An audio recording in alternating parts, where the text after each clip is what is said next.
Hello guys, how are you doing. आज हम देखने वाले हैं battle through the heaven series की एक नोवेल बेस्ड एक्सप्लेनेशन। गाइस, जैसा कि हमने लास्ट एपिसोड के अंदर देखा था कि तियांशी ने क्रिएट कर लिया था एक आइस बाव, और वो काफ़ी ज़्यादा ख़तरनाक आइस गोड बाव होता है, और वो जाइंट बाव को तुरंत ही शूट करने वाला था अपने शाओयान की तरफ को। लेकिन शाओयान भी कोई बच्चा थोड़ी ना जो इतनी आसानी से उसके अटैक को रोक ना सके। लेकिन यहाँ पर शाओयान ये भी समझ जाता है कि अटैक बहुत ही ज़्यादा डेडली है। शाओयान तुरंत ही स्वंग करता है अपनी उसी फार गोड आर्म को, और अब उसका इस्तेमाल करते हुए शाओयान काफ़ी तेज़ी के साथ में आगे बढ़ रहा था, और वो इस अटैक को डिस्ट्रॉय करने की कोशिश कर रहा होता है। जिसके बाद यहाँ पर जैसे ही शाओयान का अटैक आकर हिट होता है, तभी यहाँ पर एक वर्ल्ड डिस्ट्रॉइंग पावर होती है गैदर, जिसके बाद इवेंचुअली कोलाइड कर जाती है दोनों की पावर। और यहाँ पर स्काई के अंदर काफ़ी ज़्यादा अजब सा माहौल हो चुका था, क्योंकि एक तरफ तो इस तियांशी बुढ़ाऊ की पावर होती है, तो दूसरी तरफ अपने शाओयान की भी पावर होती है। जिसके बाद यहाँ पर काफ़ी ज़्यादा साउंड प्रोड्यूस होता है।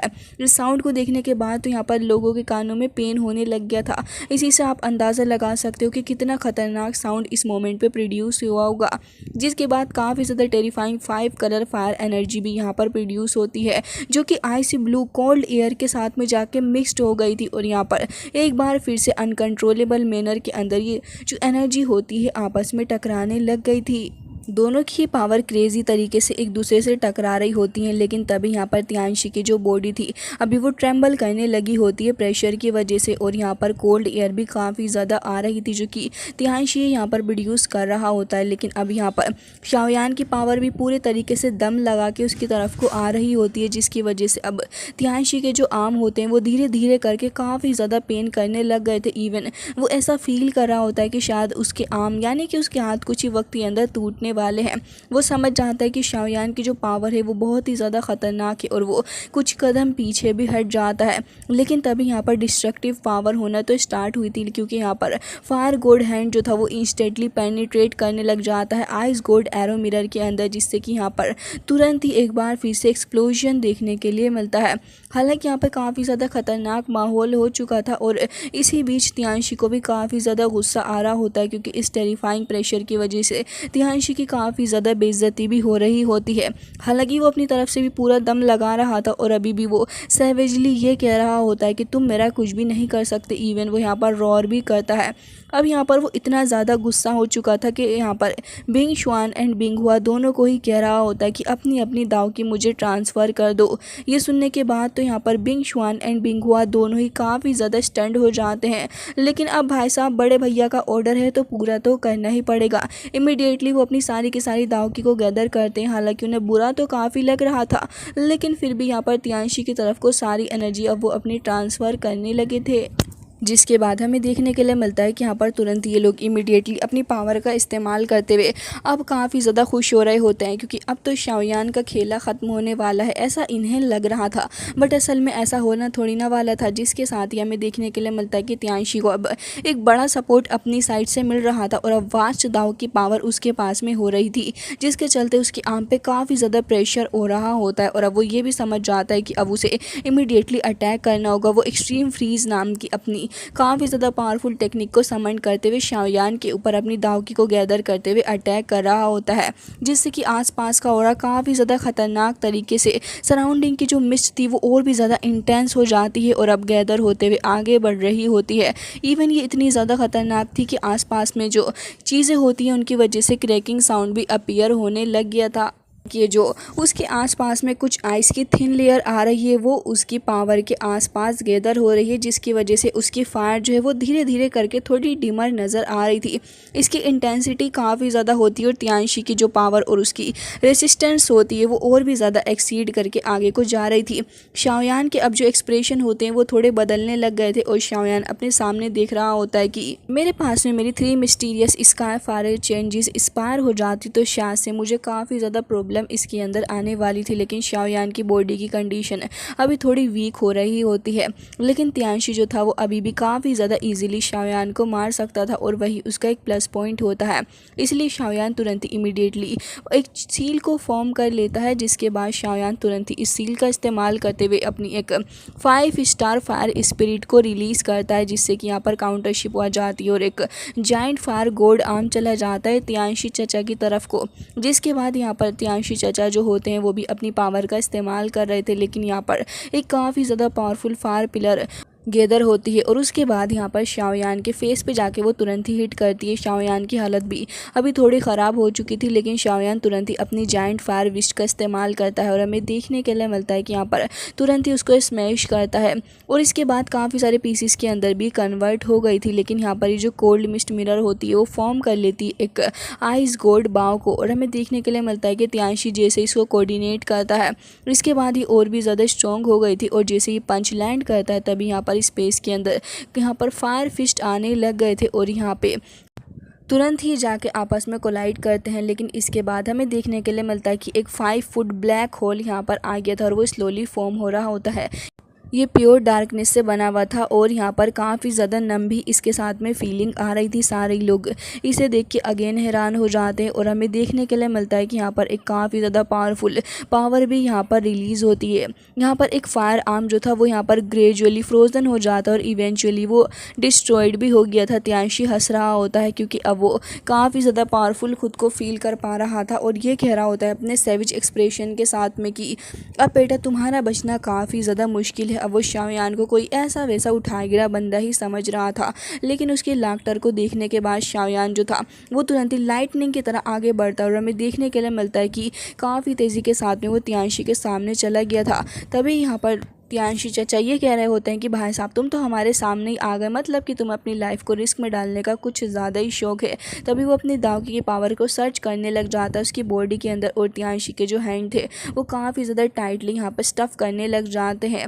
हालांकि हमें ये भी देखने के लिए मिलता है कि यहाँ पर अभी फ़िलहाल वो शाओयान को अच्छा मज़ा सिखाने वाला था, लेकिन पलक झपकने से पहले शाओयान उसके सामने अपीयर हो जाता है और हमें देखने के लिए मिलता है कि शाओयान ने फाइनली जाके अपनी अल्टीमेट पावर यानी कि 3 कलर फायर लोटस का इस्तेमाल कर ही लिया था और यहाँ पर काफ़ी ज़्यादा मिस्टीरियसली वो अपीयर भी हो जाता है। अब यहाँ पे तियांशी चाचा जो होते हैं उनकी आंखें काफ़ी ज़्यादा डर के मारे शॉक्ड हो गई थी क्योंकि उन्होंने इतनी ज़्यादा पावर पहले फील नहीं की थी। अब उन्हें डर भी लग रहा होता है कि भाई साहब अब कहीं मेरे पैरों के साथ साथ मैं खुद भी पूरा कवर में जाके ना धंस जाऊँ, क्योंकि अब काफ़ी ज़्यादा डिस्ट्रक्शन जो होने वाला था। शाओयान तुरंत ही रिलीज़ कर देता है अपनी 3 कलर फायर लोटस और तियांशी के चेस्ट के अंदर जाके ही मोमेंटम तुरंत ही हिट होता है। लाइटनिंग बोल्ट के साथ में हिट हुआ था जिसकी वजह से यहाँ पर अब चाचा की हालत एकदम ही ख़राब होने लग जाती है, क्योंकि अब उन्हें दिन में तारे नज़र आने वाले थे और ये तारे कोई और नहीं हमारे शाओयान ही उनको दिखाने वाले हैं। अब एक मैसिव फायर स्टॉर्म जो था वो यहाँ पे एनक्रप्टेड हो जाता है और सारे के सारे लोग यही देख रहे थे कि स्काई के अंदर एक काफ़ी बड़ा सा एक्सप्लोजन भी हो गया है। बिंग शुआन और बिंग हुआ जो थे उनकी भी हालत अभी ख़राब हो रही होती है, क्योंकि वो भी तियांशी के पीछे ही तो थे, लेकिन अब उनकी हालत इतनी ज़्यादा ख़राब हो जाती है कि वो काफ़ी हैवीली ब्लड वॉमिट भी कर रहे होते हैं और हमें देखने के लिए मिलता है कि ये सिटी जो थी वो हैवीली अब सफ़र भी कर रही होती है।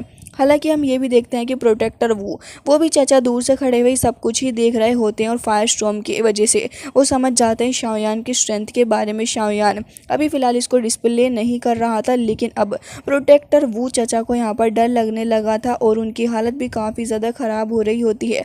अब वो फाइनली रिग्रेट करने लग जाता है अपने उस एक्शन के ऊपर।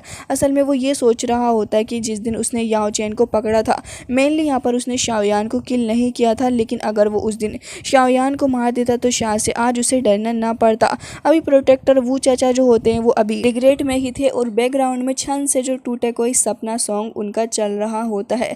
लेकिन प्रोटेक्टर की हालत इतनी ज़्यादा ख़राब हो चुकी होती है कि जब वो तियांशी को देखते हैं कि भाई साहब ये तो अभी स्टॉर्म के अंदर से फ्लाई करता करता आ रहा होता है, तभी उनकी हालत और भी ज़्यादा ख़राब हो जाती है, क्योंकि वो ब्लड से कवर्ड था और साथ ही अब ये सिटी के अंदर ही जाकर वो धंस जाता है। अब सारे लोग काफ़ी ज़्यादा हैरानी के साथ में ये देख रहे थे और प्रोटेक्टर वो भी इसको देख के थोड़ा घबरा जाता है और वहाँ से वो अब भागने की फिराक में होता है। शाओयान सडनली उसके पीछे अपीयर होता है और उसको फिर धड़ाधड़ धोने लग जाता है। प्रोटेक्टर की नेक को शाओयान पकड़ लेता है और अब तो शाओयान को सारी बदले चुकाने का मौका मिल चुका था। शाओयान ये कह रहा होता है कि अब तो तुम्हारी बारी है, आप कहाँ जा रहे हैं, यहाँ से ज़रा नाश्ता पानी करके ही जाइएगा।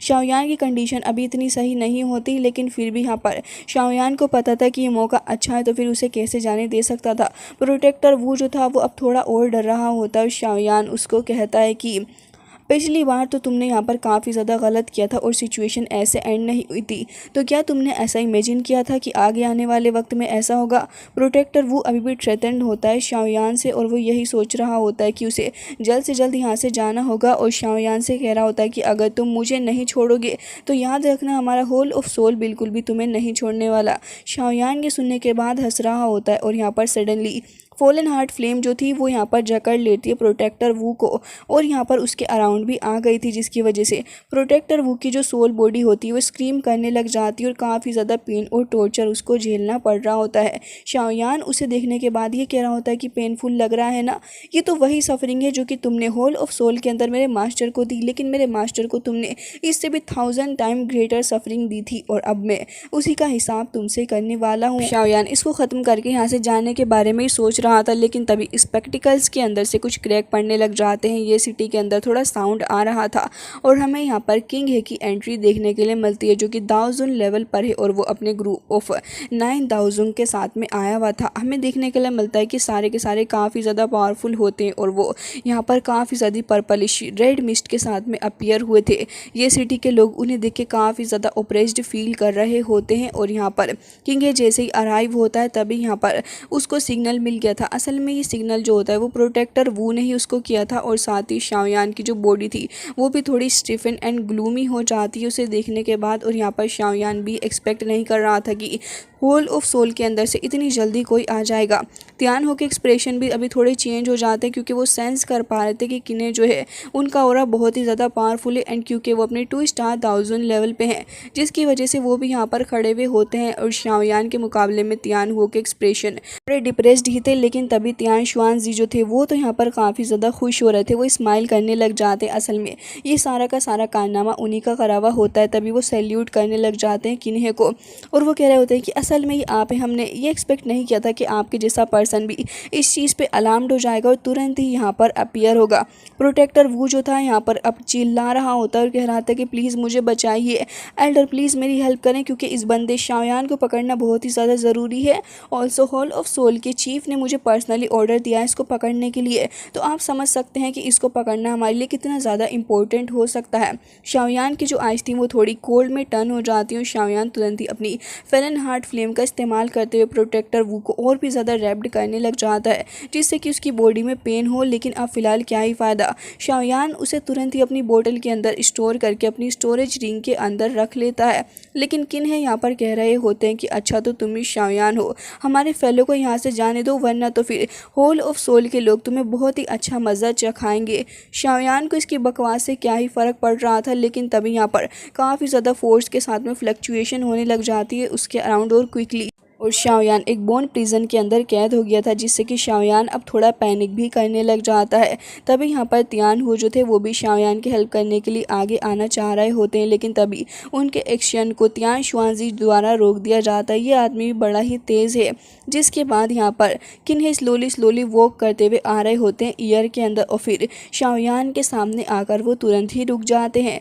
जिसके बाद वो शाओयान की तरफ को देखने लग गए थे और शाओयान भी उन्हें देख के समझ जाता है कि अब यहाँ से निकलना इम्पॉसिबल होने वाला है। तभी किन्हे ये कह रहे होते हैं कि अच्छा तो तुम वही हो जिसे होल ऑफ सोल पकड़ना चाहता है, तो फिर अब तुम यहाँ से स्केप करके नहीं जा सकते। और तभी किन्हे जो थे अपनी पावर को और भी ज़्यादा एक्सपेंड करते हुए शाओयान के ऊपर बढ़ाने लग जाते हैं, लेकिन सडनली पावरफुल स्पेक्टिकल स्ट्रेंथ एक बार फिर से अपीयर होती है और लाइटनिंग लाइक स्पीड जो होती है वो काफ़ी तेज़ी से आगे बढ़ रही थी और ये जो बोन प्रिजन था वो भी धीरे धीरे करके अब हटने लग गया था शाओयान की बॉडी से।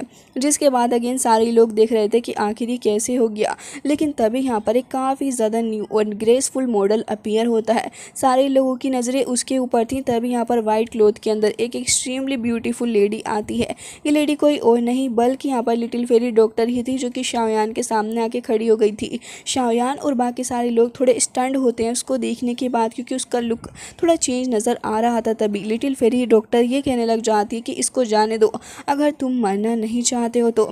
मतलब कि लड़की यहाँ पर आ गई है और साथ ही उसकी स्ट्रेंथ जो थी वो भी पीक 2 स्टार दाओजुन के ऊपर होती, जिसके बाद शाओयान को थोड़ी राहत की सांस आती है। हालांकि गाइस इसी के साथ आज का ही नोवेल बेस्ड एक्सप्लेनेशन हो जाता है एंड आई होप कि आपको पसंद आया होगा। मैं मिलती हूँ आपसे नेक्स्ट वीडियो में, तब तक के लिए bye bye, take care of yourself.